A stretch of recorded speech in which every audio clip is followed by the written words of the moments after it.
अकेलापन एक ऐसा शब्द जिससे सब घबराते हैं। अगर मैं कहूँ कि आपको अकेले रहना है तो आप परेशान हो जाएंगे, क्योंकि हमें इसकी आदत नहीं है, ना ही हम ऐसा करना चाहते। बदलते जमाने के साथ लोगों का रहन सहन तो बदल ही रहा है, साथ ही जीने का तरीका भी बदल रहा है। कई लोग वैसे हैं जो किसी मजबूरी में, जैसे नौकरी इत्यादि के कारण अकेले रहते, तो कई लोग ऐसे जो अपनी मर्जी से अकेले रहना पसंद करते हैं, अपने काम को सच्ची लगन से अकेले ही करते हैं। जो लोग अपने मर्जी से अकेले रहते हैं उनमें कुछ अलग ही गुण होते हैं। ऐसे लोग जीवन में सफलता जल्दी हासिल कर लेते हैं। अकेले रहने के फायदे अगर आपने समझ लिया तो समझो आपने पूरी जिंदगी समझ ली। अकेले रहना किसी के लिए वाकई आसान काम नहीं है। अकेले रहने का लेकिन ये भी मतलब नहीं है कि हम अपने घर परिवार मित्रों से दूर रहें। अकेले रहने की भी एक कला है जो आगे आपको इस कहानी में पता चलेगा।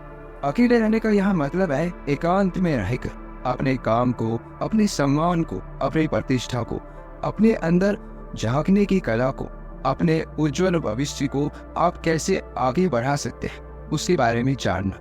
हम अकेले रहने के उन 7 अमूल्य गुणों के बारे में भी जानेंगे इस कहानी के माध्यम से। एक व्यक्ति एक गुरु के पास आया और बोला, गुरुदेव, मेरे दुख का कारण क्या है?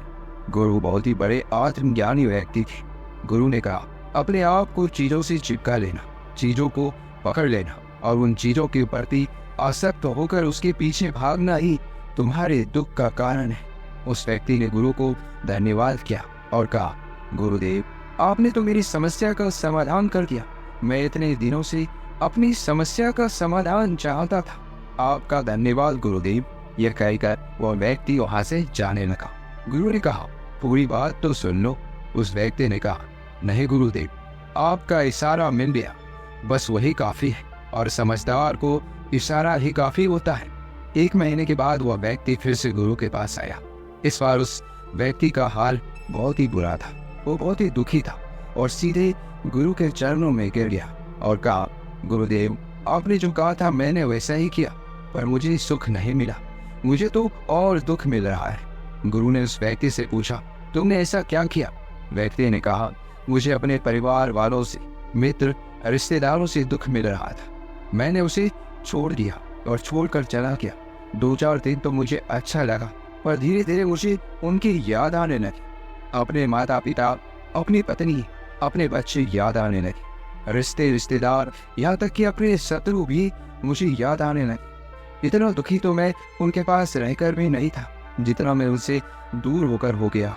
इसलिए आज मैं वापस घर जाने के लिए निकला था और आपके पास आ पहुंचा। आपने मुझे इतनी गलत सलाह क्यों दी गुरुदेव? गुरु मुस्कुराए और गुरु ने कहा, तुम परिवार को छोड़कर भागे, मित्रों, रिश्तेदारों, यहाँ तक कि शत्रुओं को भी छोड़कर भागे, पर यह तुम्हारी गलत फहमी थी कि तुम छोड़कर भाग रहे हो। वास्तव में तो तुम उन्हें लेकर भाग रहे हो। व्यक्ति ने कहा, पर गुरुदेव, मैं तो किसी को अपने साथ नहीं लाया। गुरु ने कहा, जो चीज हमें दुख देती है वह कहीं बाहर नहीं होती, यहाँ तक कि जो हमें सुख देती है वह भी बाहर नहीं होती। यह सब परिवार वाले, रिश्तेदार, मित्र, शत्रु, ये सब कहाँ बसते हैं? ये सब हमारे मन में बसते हैं। और जब तुम भागे तो तुम अपने मन को साथ लेकर भागे, और तुम्हारे मन में यह सब तुम्हारे साथ भाग रहे तो तुम इससे कहीं दूर गए ही नहीं। जब जो चीजें मन में बसी हो और वह आसपास, वह हमें बहुत लगता है, पर वह बहुत कम होता है। और जब हम इन चीजों से दूर हो जाते हैं, यानी छोड़कर भाग जाते हैं, तब मन उन चीजों को पाने के लिए फिर से प्रयास करने लगता है, और तब यह चीजें बहुत ज्यादा दुख देती हैं, जैसा तुम्हें हो रहा है। व्यक्ति ने कहा, तो गुरुदेव, मैं क्या करूं? चीजों के साथ रहो तो दुख, चीजों को छोड़कर जाओ तो दुख। क्या मैंने सिर्फ दुख उठाने के लिए ही जन्म लिया है? गुरु जोर से हंसे और कहा, यह बात बिल्कुल सत्य है। यहाँ सब सिर्फ दुख उठाने के लिए जन्म लेते हैं, पर यह भी सत्य है कि इन दुखों के पार सुख है, और उन सुख के पार दुख है, फिर सुख और फिर दुख है। जिन चीजों में हमें सुख नजर आता है वह दुख देते हैं, और जिनमें दुख नजर आता है वही सुख का कारण बन जाते हैं। उस व्यक्ति ने कहा, गुरुदेव, क्या इस सुख दुख के मायाजाल से बाहर निकलने का कोई रास्ता नहीं है? गुरु ने कहा, रास्ता तो है, मगर तुम इसी दुनिया में रहना चाहते हो। इन सब के साथ रहना चाहती हो तो तुम्हें एक काम करना होगा। तुम ऐसे ही रहो जैसे कि तुम इस दुनिया में अकेले हो। सबके साथ रहो पर अकेले रहो। व्यक्ति ने कहा, पर गुरुदेव ये कैसे हो सकता है? गुरु उस व्यक्ति को एक जगह पर ले गए जहाँ एक मेला लगा हुआ था। वहाँ बहुत भीड़ थी। गुरु ने कहा, देखो अपने आसपास या किसी को जानते हो क्या? व्यक्ति ने कहा, नहीं, यहाँ तो कोई भी मेरी जान पहचान का नहीं है। गुरु ने कहा, क्या तुम यहाँ अकेले हो? व्यक्ति बोला, हाँ गुरुदेव, बिल्कुल अकेला हो। गुरु ने कहा, नहीं, तुम्हारे मन में कुछ चल रहा है, तुम अकेले नहीं हो। व्यक्ति ने कहा, हाँ, मैं जल्द से जल्द अपने घर जाना चाहता हूँ, अपने पत्नी से, अपने बच्चों से, अपने माता पिता से मिलना चाहता, अपने मित्रों से मिलना चाहता, वही मेरे मन में चल रहा है। गुरु ने कहा, अब यह सब भूलकर आंखें बंद कर लो और अपना ध्यान यहाँ होने वाली आवाजों पर लगा दो। व्यक्ति ने ऐसा ही किया और जैसे ही उसने अपनी आंखें बंद की और सारा ध्यान वहाँ हो रही आवाजों पर लगा दिया, उसे एक अकेलापन, एकांत महसूस हुआ। उसे लगा कि वह इतनी बड़ी भीड़ में भी अकेला है। सभी आवाजों के ऊपर ध्यान लगाने के कारण किसी आवाज का कोई महत्व नहीं था, बस आवाजें थी और वह था।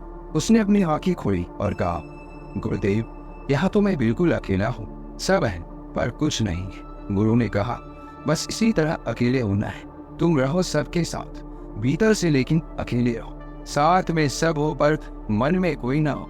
जिसने इस तरह से अकेले जीना सीख लिया, उसे कभी जीवन में दुख नहीं होगा, उसे चीजें दुख नहीं देगी, वह हर चीज में आनंद की प्राप्ति कर सकता है। गुरु ने आगे कहा, महान सफलताएं अकेलेपन से ही शुरू होती है। अकेलापन ही हमें उनसे मिलाता है। अपने अकेलेपन को नकारात्मक मत समझना, बल्कि उसे एकांत समझकर खुद को जानने का प्रयास करो। जब तुम्हें एकांत पसंद आने लगे तो समझो तुम्हारा वास्तविक वजूद तुमसे मिलना चाहता है। इसलिए अपने इस एकांत प्रेम का सम्मान करो। गुरु बोले, मैं तुम्हें 7 ऐसी खूबियों के बारे में बताता हूँ जो अकेले रहने वाले लोगों में पाई जाती है और उन्हें दूसरों से अलग बेहतर बनाती है। गुरु ने कहना शुरू किया, पहली खूबी जो एकांत में रहने वाले लोगों में पाई जाती है वो ये है कि ऐसे लोग दूसरों की तुलना में खुद के प्रति ज्यादा जागरूक होते हैं। वो खुद के स्वभाव और आचरण के बारे में ज्यादा गहराई से जानते हैं। ऐसा इसलिए होता है क्योंकि जब हम अकेले होते हैं तो हमें खुद के बारे में सोचने का काफी समय मिल जाता है, जिससे हम खुद के व्यवहार को अच्छे से समझ पाते हैं। एकांत में रहने वाले लोग खुद की कमजोरी और ताकत को भी अच्छे से जान पाते हैं, जिससे वो दूसरे लोगों की तुलना में किसी भी खराब परिस्थिति का सामना ज्यादा अच्छे से कर सकते। गुरु ने कहा, अकेले रहने वाले लोगों की दूसरी खूबी है कि ये सकारात्मक सोच वाले लोग होते। देखो, जब बहुत से लोग हमारे साथ होते तो वहाँ एक दूसरे से तुलना, जलन, घमंड, लालच जैसे को विचार अपने आप ही मन में आने लगते हैं। फिर इंसान इन विचारों के बस में आकर उल्टे सीधे काम करने लगता है। हालांकि ऐसा नहीं है कि एकांत में रहने वाले लोगों के मन में ये विचार नहीं आते, लेकिन क्योंकि वो अकेले हैं इसलिए दूसरों से तुलना, जलन, घमंड जैसे विचार उनके मन में दूसरों की तुलना में थोड़ा कम आते। साथ ही अकेले रहने की वजह से उन्हें खुद के बारे में सोचने का ज्यादा समय मिलता है, जिससे वो अपने नकारात्मक विचारों को पहचान कर उन्हें कम कर सकते हैं, जिसके कारण ऐसे एकांत में रहने वाले लोग ज्यादा सकारात्मक होते हैं। अकेले रहने वाले लोगों की तीसरी खासियत ये है कि ये लोग ज्यादा अनुशासित और आत्मनिर्भर होते हैं, क्योंकि अकेले रहने वाले लोगों को अपनी ज्यादातर काम खुद से ही करने पड़ते हैं, इसलिए ये दूसरों की तुलना में ज्यादा आत्मनिर्भर होते हैं। साथ ही ऐसे लोगों को दूसरों का काम भी पसंद नहीं आता, ये अपना काम खुद करने पर ही भरोसा करते हैं। साथ ही ये लोग कोशिश भी करते हैं कि दूसरों से कम सहायता लेनी पड़े, पर क्योंकि ऐसे लोग आत्मनिर्भर और अपने काम को लेकर स्पष्ट होते हैं, ऐसे लोग अनुशासित भी होते हैं। ये लोग अपने समय की कदर करते हैं और दूसरों का भी समय बर्बाद नहीं करते। अकेले होने की वजह से ऐसे लोग एक निश्चित दिनचर्या का पालन भी करते हैं, जिससे ये लोग ज्यादा व्यवस्थित होते हैं और ये भी इनके अनुशासित होने का एक कारण है। गुरु ने आगे कहा, अकेले रहने वाले लोगों की चौथी खासियत ये है कि ये लोग किसी भी चीज के बारे में बड़ी बारीकी से और गहराई में जाकर सोच सकते हैं। अकेले रहने वाले लोगों की ये सबसे बड़ी खासियत होती है। इसलिए जितने भी लेखक, कवि और बड़े बड़े काव्यों के रचयिता है, उन सभी को एकांत में रहना पसंद है, क्योंकि जब कोई व्यक्ति एकांत में होता है तो अपने अंदर की आवाज़ सुन पाता है। जितने भी बड़े आविष्कार हुए उन सब की शुरुआत एकांत में हुई, क्योंकि एकांत में रहकर ही किसी भी चीज़ के बारे में बड़ी बारीकी से सोचा और समझा जा सकता है। गुरु ने कहा, एकांत में रहने वाले लोगों की पांचवी खूबी यह है कि इनका व्यक्तित्व सबसे अलग हटकर होता है। वो लोग ज़्यादातर दूसरे लोगों के साथ रहते हैं, ये अकेले रह ये नहीं पाते, वो कितनी भी कोशिश करो, लेकिन जाने अनजाने में सही, लेकिन दूसरे के व्यक्तित्व का कुछ हिस्सा उनके अंदर आ ही जाता है। दूसरों की आदतें, दूसरों के विचार उनके अंदर प्रवेश कर ही जाते हैं, जिससे उनके व्यक्तित्व में वो अनूठापन, वो निरालापन नहीं आ पाता। उनका व्यक्तित्व कई सारे लोगों के साथ व्यक्तित्व का मिश्रण होता है, पर क्योंकि एकांत में रहने वाले लोग अपना ज़्यादातर समय अपने साथ बिताते हैं, इसलिए ये दूसरों की बातें और विचारों से बहुत ही कम प्रभावित होते हैं। इनके अपने जीवन को जीने के खुद बनाए नियम और कायदे होते हैं, जिनका ये पालन कर ये किसी से भी आसानी से प्रभावित नहीं होती। इसलिए ऐसे लोगों की शख्सियत सबसे हटकर सबसे अलग होती है। इसलिए इनके व्यवहार में एक अलग ही निरालापन होता है, जो किसी दूसरे व्यक्ति को भी पसंद आ सकता है और नहीं भी।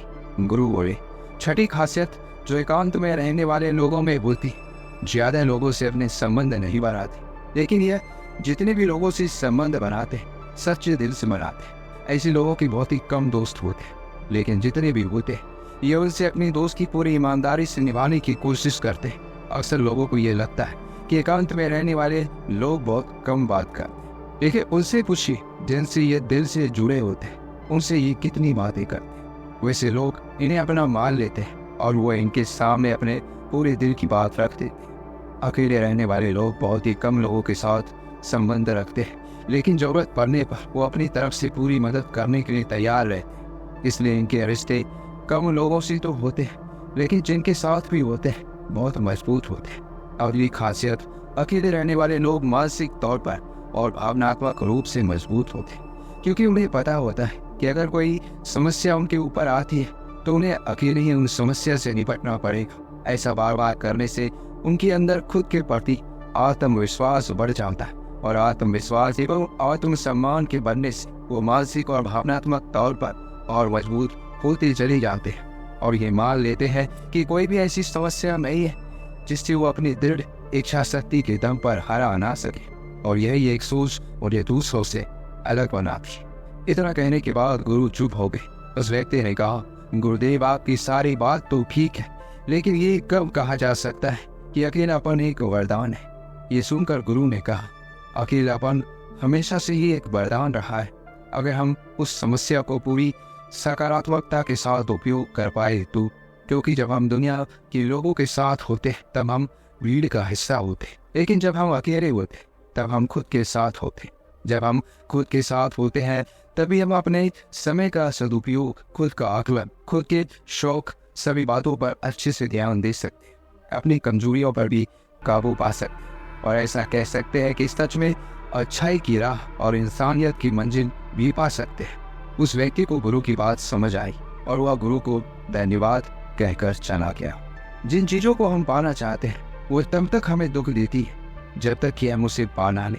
जब हम उसे पा लेते हैं तब वह फिर से हमें दुख देती है कि वह कहीं हमसे छूट ना जाए, और जब वह हमसे छूट जाती है तो फिर से हमें दुख देती है। उसके जाने का दुख तो बहुत गहरा होता है। जीवन भर हम एक चीज़ को पकड़ते हैं, फिर दूसरी चीज़ को पकड़ते हैं, तीसरी चीज़ को पकड़ते हैं, और पीछे की चीज़ों को विदा करते रहते हैं। इसी तरह हम सुख पकड़ते हुए दुख को पकड़ते चलते हैं।